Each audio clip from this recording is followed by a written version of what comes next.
Alabama man faces jail time for not apologizing to a police officer. In case you missed that, let me just say it again. An Alabama man faces jail time for not saying he's sorry to a police officer. Reginald Brooks paid a $200 ticket in municipal court for speeding, but the judge added something almost unheard of to the court order.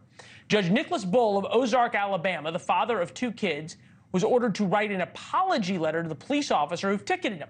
If he doesn't, he's going to be jailed for 30 days. The issue is Reginald told the police officer to get his donkey self, didn't say donkey, but used another word for it, out of the way after writing the ticket so he could get his kids to school. He didn't use the word donkey, as you can see on the screen. Reginald Brooks is with us, his attorney David Harrison as well. Gentlemen, we appreciate you both being here. David, I want to start with you, big picture. We have a picture of the judge here. We called and asked him for comment, asked him to come on. He refused. Judge Nicholas Bull. Forget whether he has the right to do this for a second. Have you ever even heard, not just of this judge, but of any judge ordering something like this? No, I have been practicing law 33 years, predominantly criminal defense. I've never heard of it. Not at all.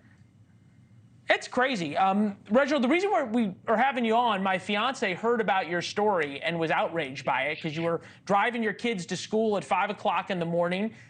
The officer wasn't using his radar gun. He had you on cruise. He said he set his cruise control and figured out that you were speeding, and then pulled you over. Are you sorry you yelled at him and said what you said? No, sir. No? No, sir. Okay, fair enough. You think that this would be an issue if you were white? Probably not. Well, I mean, down here where we're at, most of the time, all you see is black African Americans getting arrested or locked up or ticketed for something crazy or out the way for no reason anyway. So we used to it down here. I'm just sick of it. All right, so David, Reginald, just tell us real quick how this happened. You were pulled over. The officer wrote you the ticket, and then you said what you said to him? Yeah, I was pulled over. He wrote me a ticket. He stood at the car.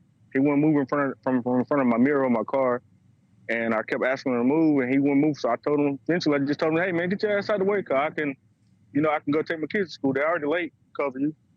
And he just kept standing there. So I go to court, and all this stuff happened at court. I think so. You're really willing to go to jail for 30 days? You're willing to go to jail for 30 days?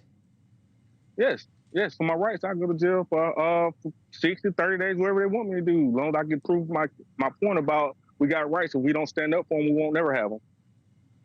Well, it's hard to argue with that. David, what are the options here? Is there any appeal or any way to have the judge change his mind? Well, first of all, I want you to understand that he was doing 28 in a 25-mile-an-hour zone, 3 miles over the limit. Secondarily, June the 4th, we are to report back to court, and if he doesn't apologize or write the letter, he's going to be incarcerated.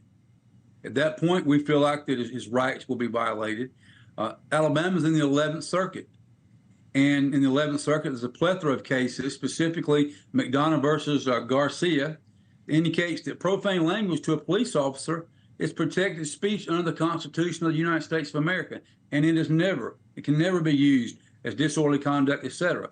But what we have to understand here is Mr. Brooks was charged with speeding, and again, 3 miles over the limit.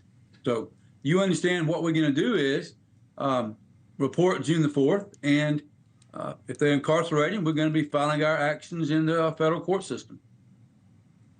Reginald, what do you hope your kids take away from this?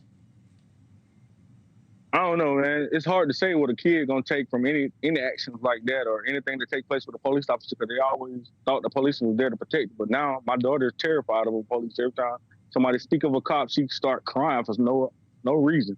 So I don't know. It's hard to say about kids these days, man. She's hurt. I think about your life. I think about, Reginald, I think about your life going forward in this small town. Standing up to the police, not only is a risk you might go to jail, but you're going to live there the rest of your life. Are you worried that they're going to keep coming after you if you stand up to them? No matter if I stand up or not, sir, I believe just because of the color of my skin, just like my lawyer told me, they're going to continue to harass or do whatever they can as long as we let them get away with it. That's why I'm standing up now for maybe to make a stop to something. Put a stop to something, I hope. I admire what you're doing.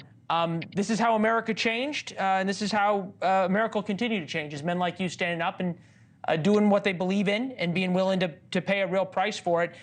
David, we appreciate your work as well. Please come back and update us. June the 4th is the date. We'll be talking to you on the 4th or 5th, all right? Thanks for watching. Go to joinnn.com to find News Nation on your television provider. And don't forget to click the red subscribe button below to get more of News Nation's fact-driven, unbiased coverage.